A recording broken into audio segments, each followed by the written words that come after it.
Hello, everyone. I'm Alan Coudray, and you're listening to CallTalk for April 12th, 2023. Today's topic is everything you wanted to know about AI and contact centers, but we're afraid to ask. If you're listening live, we invite you to be part of the show and ask questions. Here's how you do it. You can email me at calltalk@benchmarkportal.com. I want to remind everyone that all of our shows are archived and available to listen to at Benchmark Portal any time of the day. And with that, I would like to introduce the host of the show, Bruce Belfiore.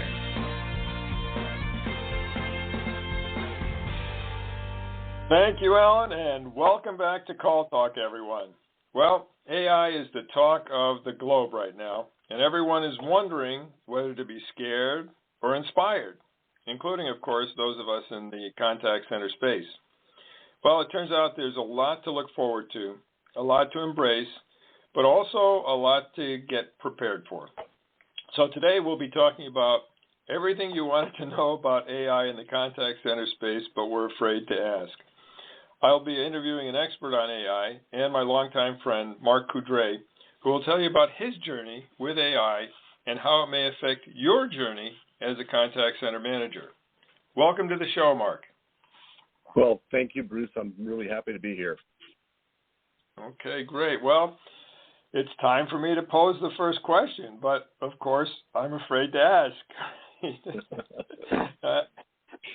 Actually, I know that you and I have been talking about this artificial intelligence business ever since we worked together on a call center project some 8 years ago, and we're getting into this area. And we went to an IBM Watson AI conference shortly after that, which seems like a century ago now because it was before COVID.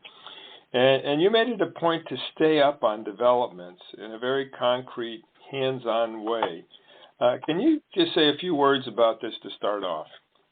Oh, absolutely. So when I first worked with you way back in 2015, I didn't know anything about call center operations at all. And I was working with BenchmarkPortal with a client to improve their sales conversions in an outbound or an inbound call center arrangement. And we created a very high converting sales model that was based on an analog approach.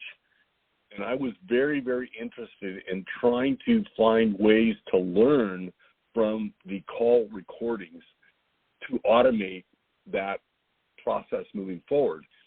At the time, I had a very naive approach that led to a lot of innovation without any kind of constraints because I didn't know any better. I didn't know what I didn't know. And at that time, AI in 2015, the Watson conference that you had referred to was the year before we went. There were 1,000 people that went to it. In 2016, the year that we attended, there were 17,000. So AI was just literally exploding on the technical level in 2016, but it was extremely hard to work with. And I was incredibly impressed with what I saw at that event. And that led to, at that time in the call center space, what was happening with AI was very, very, very basic. It was mostly conversational IVRs, and they would understand basic commands and responses, but not much more than that. What I was doing, I was interested in semantic analysis and semantic sentiment, which no one was thinking about or doing anything about at that time. And as a result, I kept on moving forward. And in 2017 and 2019, everything exploded that has resulted in where we are since Chat GPT showed up on the landscape on November 30th of 2022. Yeah, that was just a huge milestone for this whole journey and really bringing us to the Chat GPT.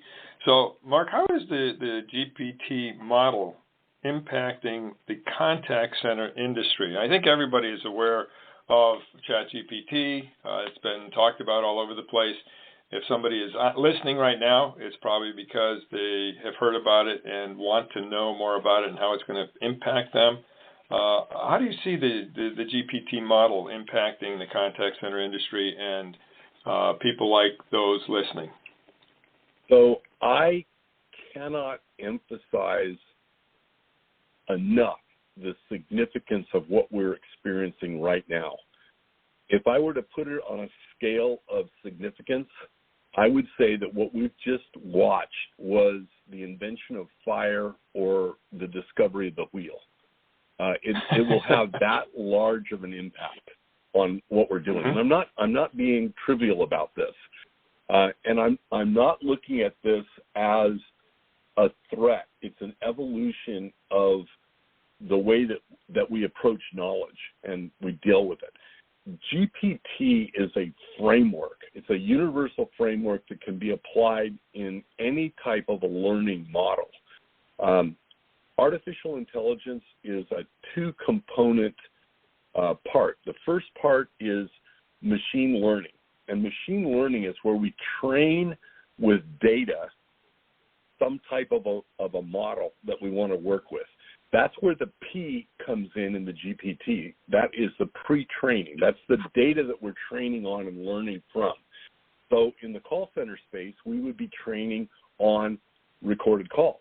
Right now, managers are looking for compliance issues, and they're watching how agents are following through in terms of script alignment and things like that. All of that is being handled with a GPT model. The T part is transformer, and the transformer was the monumental breakthrough that happened in 2019. And that transformer model, in the case of large language models, which is what Chat GPT is, the large language model is using semantic analysis, and they're trained on a enormous number, billions and billions, and now trillions of words and how the words connect nouns with verbs, those kinds of things. And the transformer, in our case, a good example would be a model that's trained on language, and it is a generative model, meaning that it's taking a set of instructions and it's running it through the pre-trained engine and transforms it to an outcome. So in our case, we could have a conversation that started in English that was translated into Italian or Swahili or Russian. That would be the transformer. And this is a huge part of what GPT models, the large language models, are using, is simultaneous translation into hundreds of different languages. So from our standpoint of the call center industry, it opens literally an unlimited interface of conversational interface. You know, think Siri, think Alexa. All of this is being trained in these large language models, and it's everywhere. It's in our phones. It's on our dashboards in our cars. It's at home. It's virtually everywhere. And then the UI UX development is all going to be conversational moving forward. Mm-hmm. So there's the content component where the model is learning from all of the billions of inputs that it has. There's the language component, which for those listening who may have operations in multiple countries, dealing with multiple languages, or even if they're here in the States and have perhaps capabilities for Spanish and for French and perhaps for other languages as well, will be able to basically rely on this capability to make their contact centers multilingual much more easily and much more uniformly in terms of the content that they're giving. So very, very important. Is there anything else that you'd like to say on that? Otherwise, I'd like to ask you about the evolving role of voice interface. Oh my gosh, there's just so much we can talk about. You know, we could make this several sections. We're literally at the point of a monumental transformation of everything that we do in the industry. The key part of the GPT aspect is that model is trained on a data set, and that's pretty much fixed. But there's an element to this that's going to be really specific to individual call centers, and that's the fine-tuning element, which basically starts with a generic plain Jane recipe, and then you would fine-tune it to the specifics of your particular use case. So whether you're a utility that's supporting the users, or whether it's a warranty center, or whether it's customer service for airline, any of those kinds of things, the specific components of the use case would then be fine-tuned around the large general purpose model to be specific to what you're doing. So that's the real immediate opportunity that I see moving forward. So the machine learning basically takes in all this information. So think about this. You've got a utility, as you mentioned, or you've got, even a tech support center or something like that. And the machine understands or will pick up on the things that are being said, and will have this enormous database of resources to pull from in terms of coming up with a response. So we'll be able to say, for instance, be able to respond to a user of the utility based on what it has understood from the information that it's getting from you and from the information it's pulling out. It'll be able to give you a reasoned response to your question, and we'll be able to actually act upon that as well by being properly connected with other parts of the enterprise and be able to push out information. So it really is sort of multi-layer type of thing. And then in terms of the fine-tuning that you're talking about, could you just say a couple more words about the fine-tuning that would be important in these cases? So I think the best way to look at this, Bruce, is like by analogy. Imagine the GPT model as something that you would take off the shelf out of your cupboard, a can of soup, for instance, and you were to put it on the stove, but you wanted to spice that. The fine-tuning would be the addition that you would add to the already pre-prepared package that you took off the shelf. So if you wanted with more Parmesan cheese and some, fresh vegetables added to it, some tomatoes or whatever, you could take the core recipe and then fine-tune it to your particular taste and whatever your particular use would be. So that could be, keeping in mind if you're a high-touch type of center that's dealing with a high-touch type of clientele, then you'll want to spice things up toward that. And yeah, it makes a lot of sense. I love the analogy. It's really good. Yeah, and could you talk about? Go ahead. Go ahead. No, please go ahead. I was going to say the aspect of spicing it up is the semantic sentiment. Is it neutral? Is it negative? Is it positive? Is it controversial? So if you're in a high-touch contact center environment, you would be fine-tuning, looking at the semantics, the word uses that are chosen by the agent, and you're going to analyze the output of that call. What was a successful call and the client used certain words, that becomes then part of the trained knowledge that said, hey, we got a great response when we use this word.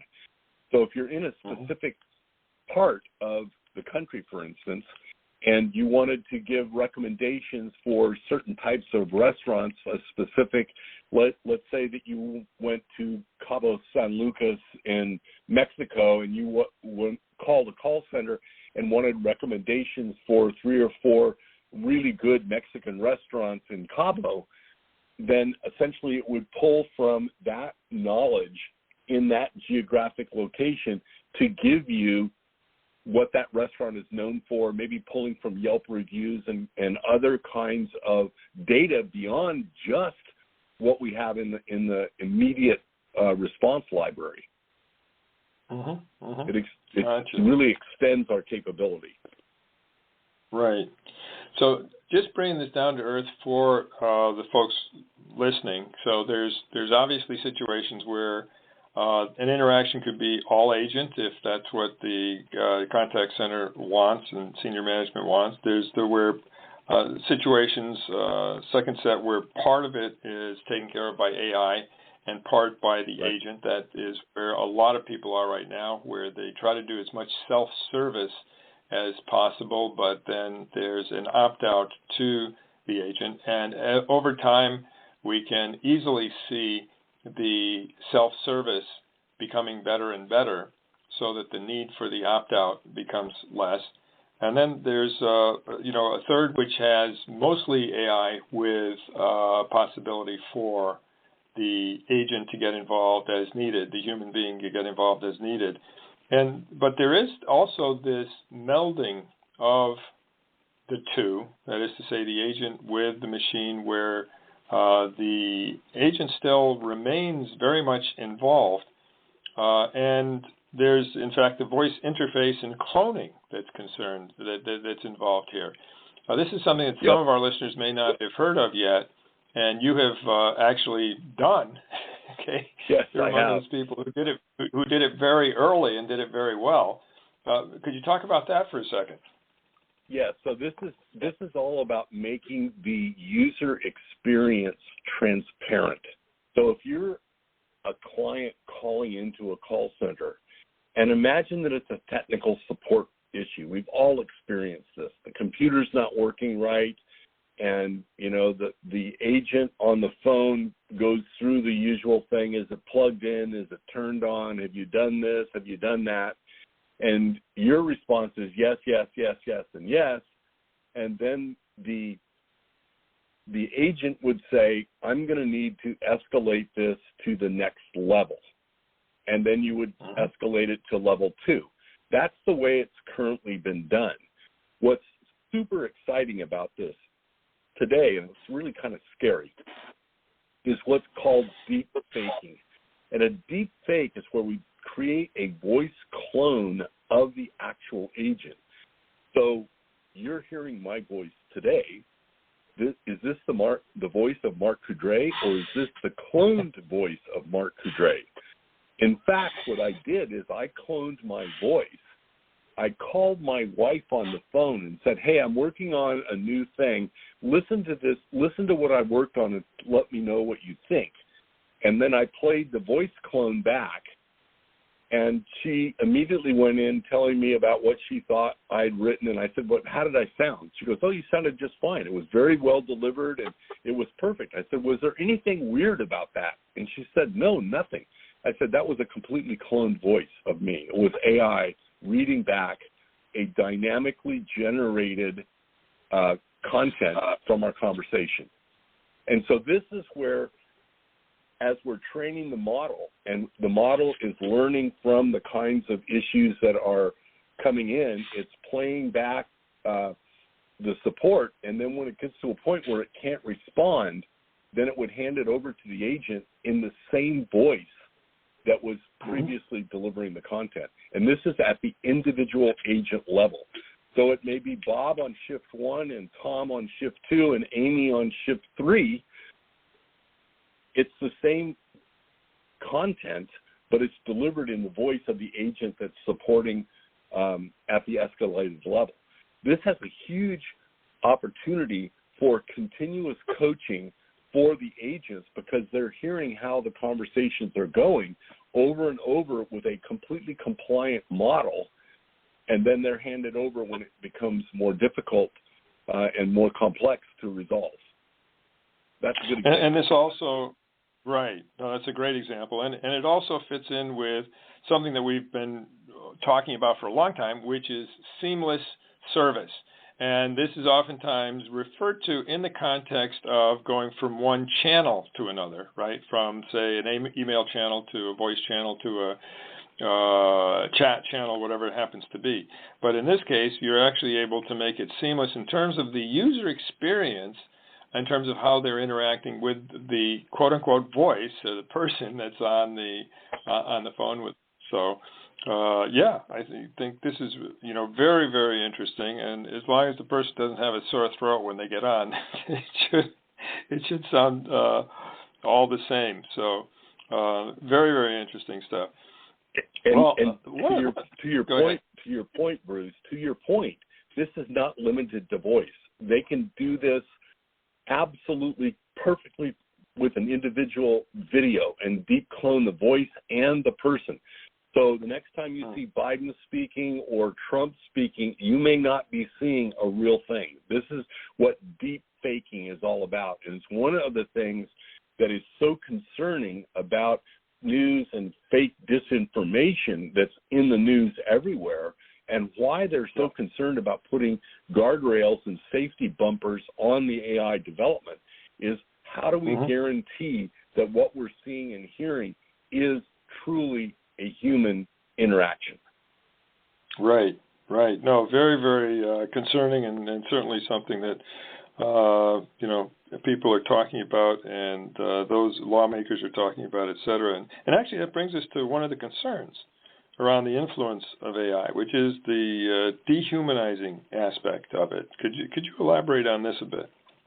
This is one of my favorite aspects here because, again, the way that I deal with innovation for the 50 years that I've been in business is always to go back to the primary academic research on things that were done at the theoretical level. And the theoretical precedes the actual commercialization and application historically 25 to 100 years in advance.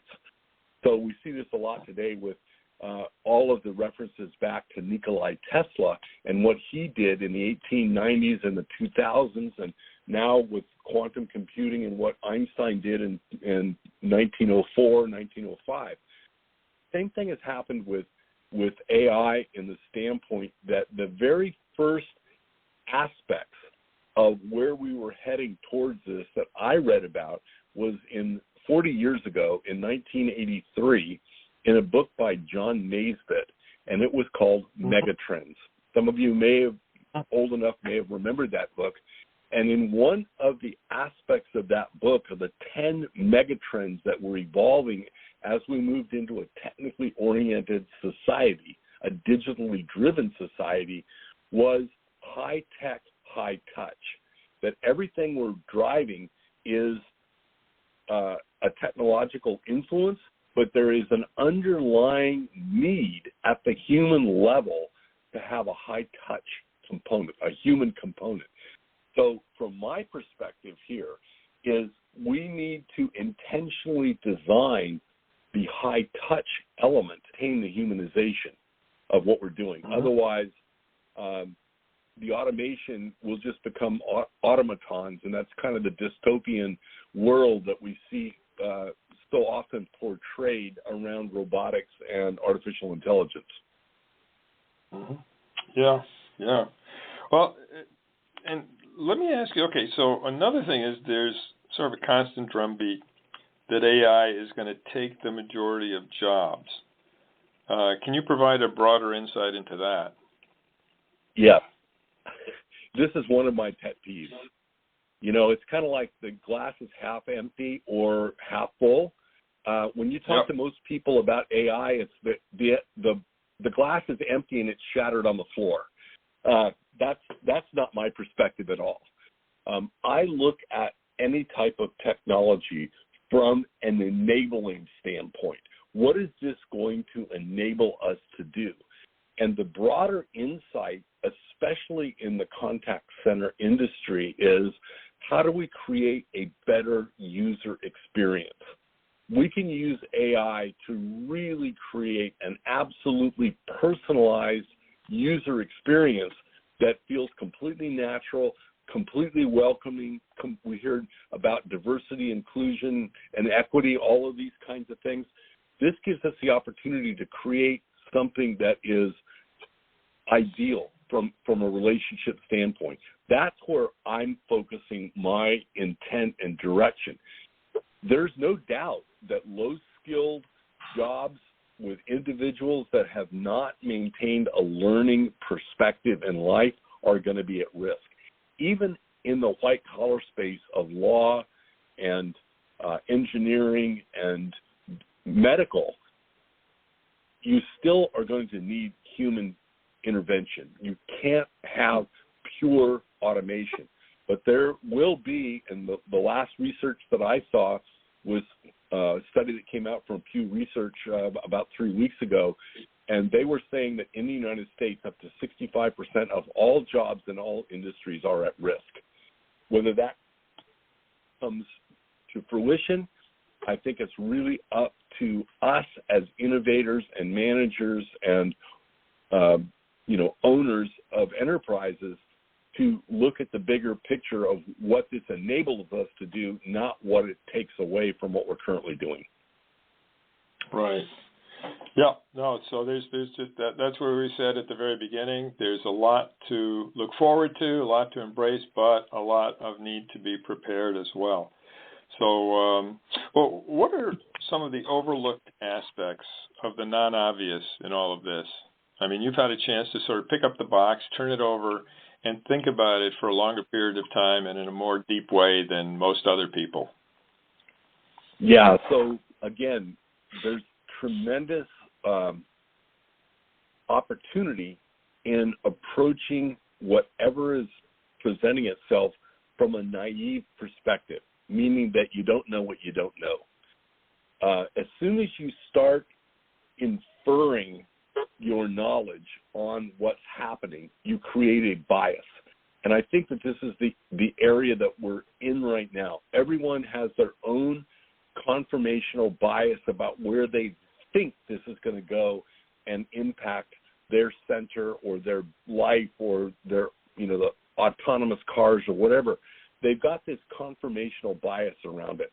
We need to literally step back and remove our preconceptions and look at it from the standpoint of saying, if we could automate how fast we learn, what would that do for us? There is a huge tendency right now to go for the low-hanging fruit.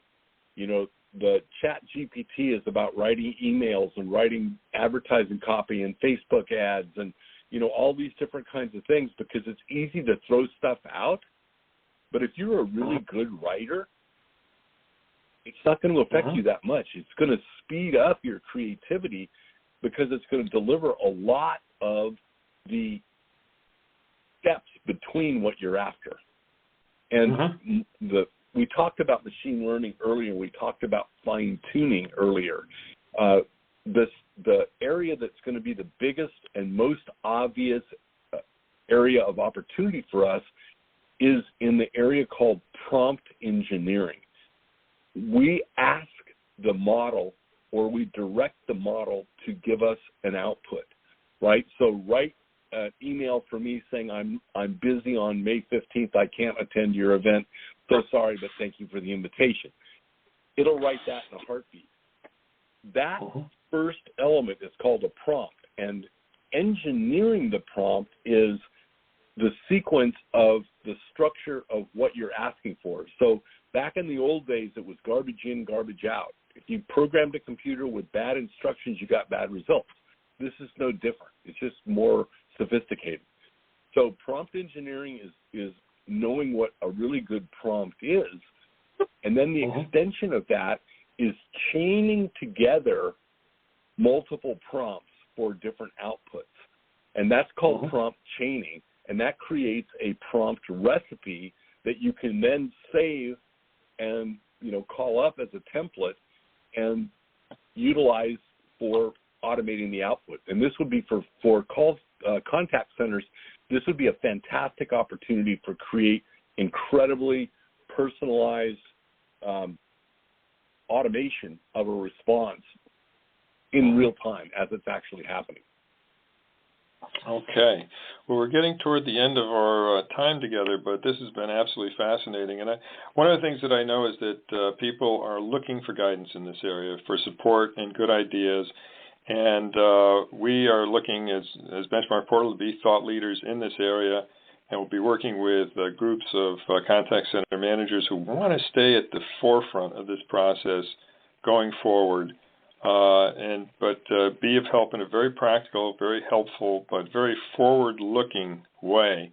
And Mark, one of the things that you do is always say, okay, you have to look 5 steps in advance, right? 5 steps ahead. Yep. Yeah. Do you want to just talk about that for a second, and then we'll have to close things up, unfortunately.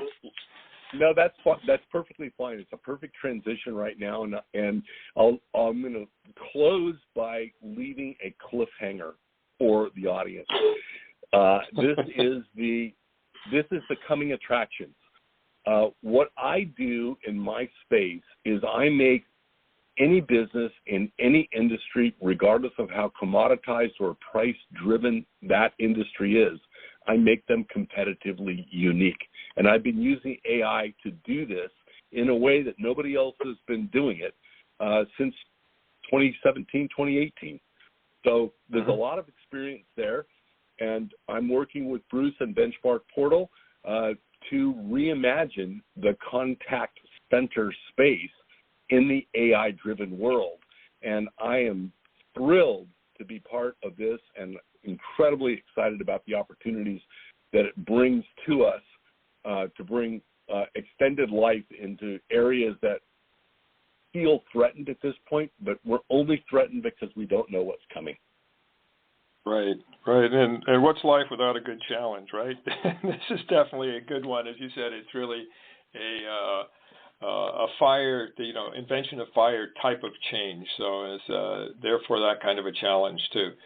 So Mark, listen, this has been great. Unfortunately, we have to end it there, but there's so much more to say and to be said. And thank you so much for your insights. You're most welcome, Bruce. It's always a pleasure to be with you. Okay, very good. Well, we'd love to hear from our audience on anything that they have to say or any questions that they have, so please do send those in.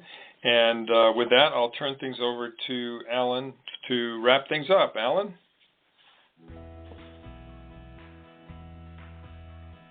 Thanks again to Mark and to Bruce for your insightful discussion on today's show. Be sure to join us next month for another great show, or look at our huge selection of archived shows on hot topics at benchmarkportal.com. Then click on resources, where you'll click on CallTalk, and you'll find over 14 seasons of this show. From all of us at Benchmark Portal, keep those headsets steady and your fingers ready. This is Alan Coudray signing out. Have a great day.